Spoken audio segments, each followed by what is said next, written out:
দুই একজন যদি ঐক্য মন্ত্রণা দেয়, সংসদ নির্বাচনের আগে স্থানীয় সরকার নির্বাচন চায়, কেউ কেউ কিংস পার্টি করার কথা বলা হয়, আমি বলবো না, জনগণ বলা শুরু করেছে।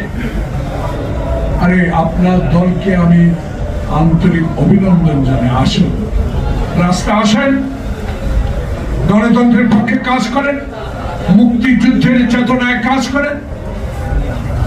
22 পরিবারের বিরুদ্ধে সংগ্রাম করে সেদিন আমরা পূর্ব পাকিস্তানের মানুষের পক্ষে কথা বলেছিলাম। তাই তৎকালীন নেতা মাওলানা ভাসানী বলেছিল, পশ্চিম পাকিস্তান আসসালামু আলাইকুম।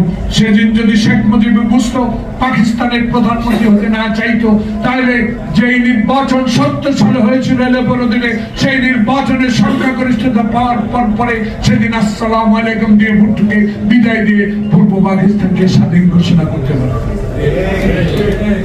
71-এর জিয়া, স্বাধীনতার জিয়া, তুমি যদিও আজকে সংসদের উত্তর প্লাজায় শুয়ে আছো, আমরা স্মরণ করি তোমাকে, সারা জীবন স্মরণ করব, যুগে যুগেই স্মরণ করব। যতদিন পৃথিবী থাকবে ততদিন এই সকল